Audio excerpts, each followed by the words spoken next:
बीच इस वक्त की सबसे बड़ी ब्रेकिंग न्यूज बता दें, एयर स्ट्राइक में मसूद अजहर के 10 रिश्तेदार मारे गए हैं। आरजू, आतंकी मसूद अजहर के बहन और बहनोई भी इसमें मारे गए हैं। स्ट्राइक में मसूद अजहर के कुल मिलाकर 10 रिश्तेदार मारे गए हैं, जिसमें बहन भी थी, बहनोई भी थे और उनके बच्चे भी मारे गए हैं। आपको बता दें कि एयर स्ट्राइक में कई आतंकवादी ठिकानों को निशाना बनाया गया था। अब खबर ये आ रही है कि आतंकी मसूद अजहर के कई रिश्तेदार इस दौरान मार गिराए गए।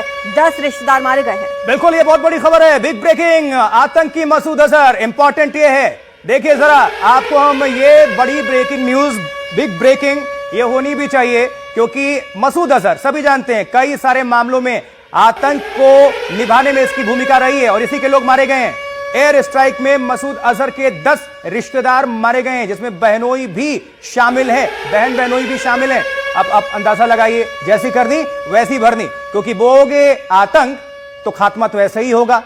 एक रॉकेट गिरा, मिसाइल गिरा और आप नेस्तानुबूत हो गए, पूरे खानदान परिवार के समेत। एयर स्ट्राइक में मसूद अजहर के 10 रिलेटिव्स मारे गए हैं, यह सूचना मिली है। अभी जैसे जैसे घड़ी जो है आगे बढ़ेगी, वैसे वैसे और अपडेट्स आएंगे, क्योंकि ये सामने निकल कर आएंगे और जो मरने वालों की संख्या है उसमें भी बढ़ोतरी होती जाएगी।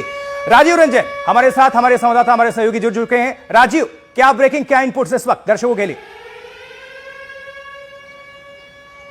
देखिए, सबसे बड़ा इनपुट ये है कि भारतीय सेना को जो टारगेट दिया गया था, 9 टारगेट दिया गया था, और जो पूरे कैंप की बात करें तो 21 कैंप जो थे उसको पूरी तरह से तबाह कर दिया गया, बर्बाद कर दिया गया। यानी उन आतंकियों सबक सिखाया गया है जो भारत विरोधी गतिविधियों में लगे रहते हैं। अगर बात कीजिएगा कैंप की बात कीजिएगा, सवाई नाला कैंप है, सैयद ए बिलाल कैंप है, मस्कर ए अस्का कैंप है, चेलाबंदी कैंप है, अब्दुल्ला बिन साला, यानी इसको कह सकते हैं कि पीओके से लेकर पाकिस्तान तक जो जो आतंकी कैंप थे, जो भारत विरोधी गतिविधियों में शामिल रहे, उनको साफ तौर पर मैसेज दिया गया है।